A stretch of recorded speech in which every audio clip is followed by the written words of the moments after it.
G'day, Red Bull has 5 drivers for 4 seats in 2026. And with just 4 races to go this year, a decision about which one dips out is not far away. Here are the 5 drivers in line for a seat at Red Bull and VCARB next year. Who gets what seats? Well, that'll largely be determined by these 2 men, Laurent Mekies and Helmut Marko. They'll need to convince this man, Oliver Mintzlaff, who is the CEO of Red Bull in Austria, along with the 2 major Red Bull shareholders, Chilean Yavidia and Mark Mateschitz, before the decision can be announced. Straight up, Max is in, obviously. His average finishing position so far this year is 4.1. Now, he still has a slim chance of picking up his 5th World Drivers' Championship. I'll go into what it would take for him to win that a little later in this video. But it's fair to say the team revolves around Max. And since Laurent Mekies has come to the team, there's been a marked turnaround. Laurent is an engineer, Max is a supreme driver, and they work very well together. So knowing that Max is secure, who is going to be the second driver? Of course, you have to have a second driver, but there are 4 drivers in the running for that and the other 2 seats at VCARB. Let's start with Isack Hadjar. Laurent and Helmut both rate this young driver. The team sees Isack as Max's successor at some point when Max leaves. After his round 1 disaster in Australia, he's bounced back admirably. His average finishing position this season is 11.6, and at the moment he's loving driving at VCARB. He's even scored a podium, but elevate him too early and you could ruin him. Getting smashed by Max week after week takes its toll, mainly mentally. Helmut Marko wants him in that seat. Laurent Mekies, he's hesitant. Yes, he wants the best 2 drivers in the team, but he's mindful of what an early promotion might do to a young driver. The team dropped Checo last year for Liam and then dropped him a couple of races into the 2025 season for Yuki, and while Yuki's struggling, there's no guarantee Isack would do any better. If the team puts him in that seat next year and he's destroyed by Max's dominance, which is a fairly high risk, then there's no one left to replace Max in 2027 or beyond if Max leaves. A lot of the pundits are saying leave him in VCARB for another year, let him find his feet, and then transfer him to the senior team. And at this point, a reminder that my 2026 F1 calendar is available now at the shop at kimelman.com. You can also pre-order my best of 2025 photo books. There are 2. There's a mini coffee table version and this monster 4-kilogram 100-page extra large version. Now, the book's not finished yet. It won't be finished until the Sunday night of the Abu Dhabi Grand Prix, when the final pictures will be added. But if you order now, the book will be completed then, and you'll have yours in most countries by Christmas. After this video, head to the shop at kimelman.com. There's a link in the description below. Let's talk Arvid Lindblad.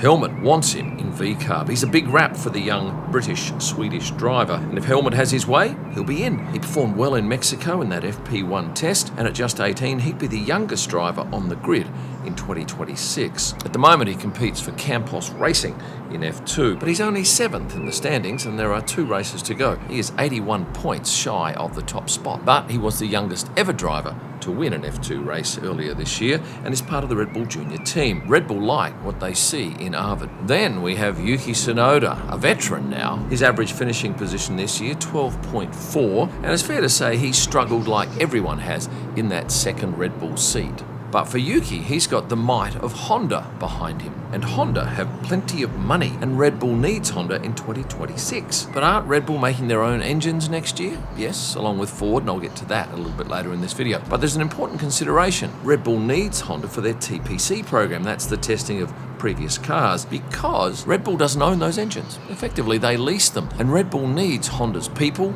and expertise in order to run those cars. And for that, Red Bull needs to pay Honda millions per year, perhaps 10+ million per year. Honda's also the biggest Japanese car maker, and they own and manage the Suzuka circuit. Now, from a marketing point of view, the value of Yuki Tsunoda driving for Red Bull in Japan is astronomical. So Honda is very keen to stump up a lot of money to make sure Yuki continues on with Red Bull, or as a second option, VCARB. And of course, the other driver in the mix is Liam Lawson. His average finishing position this year, 12.9. He has the least going for him. He doesn't have the huge money of Honda behind him, but he is dogged, and certainly he's giving it all. Now, up until last week, I thought Isack Hadjar had pretty much locked in that seat at Red Bull next year.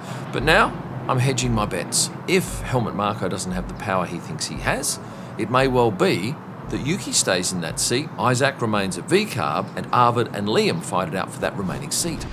Let's go back to Max. Can he still win the championship? Yes, he can. If he won all of the remaining races, and there are 6 of them, 4 feature races and 2 sprints, he would pick up an extra 116 points. But that alone wouldn't be enough for him to guarantee winning the championship. He'd need Lando's help, because if Lando finishes second in every one of those events, Lando would still win the championship by 6 points. And while almost all of the other drivers went back to Europe after the Mexico City race, Max headed to Brazil the day after on his Dassault Falcon 8X, which he acquired earlier this year. That's a flight of around 9 hours. Landed in Brasilia, which is the capital of Brazil, on Monday, and caught up with Kelly and the two girls who'd arrived some days prior. Now, remember, last year in Brazil, Max won this race, and it was a surprise podium with Esteban Ocon and Pierre Gasly rounding out the top three. And Brazil can certainly throw on some interesting weather. And still on the subject of Red Bull, what's Christian Horner up to, I hear you cry? Well, he's secured a monster payout of $100 million from Red Bull. Now he's just tending to his horses on his property and testing the waters with teams as a team principal or even an investor. Back when he was running Red Bull, he had almost total control. Now things have changed, with Oliver Mintzlaff and the two major shareholders needing to be consulted in big decisions like the team's second driver.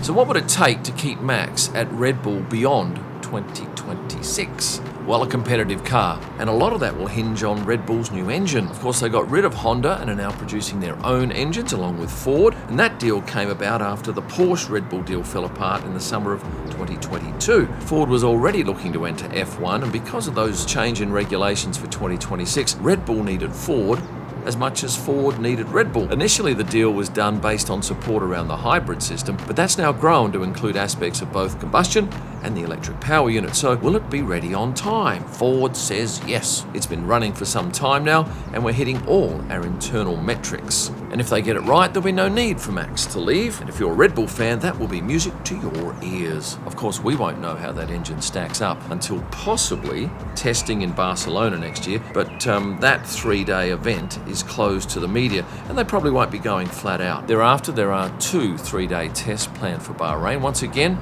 I don't think they'll be pushing it to the limit there. I think our first indicator will be on Saturday, March 15th in Melbourne, when all 22 cars take to the track for qualifying. In closing, if Helmut Marko has the power he thinks he has, I think we'll see Isack next to Max next year and Arvid Lindblad at VCARB. If he doesn't, I'm betting that Arvid will replace Liam Lawson at VCARB, and the other two stay the same. Now, before I go, 2 things. You can find a whole host of Christmas gifts from the shop at kimelman.com. And for those of you not yet subscribed, I'd welcome you to remedy that situation by clicking a simple button.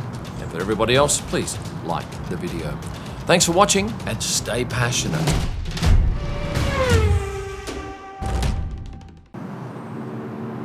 F off. No, that's not right.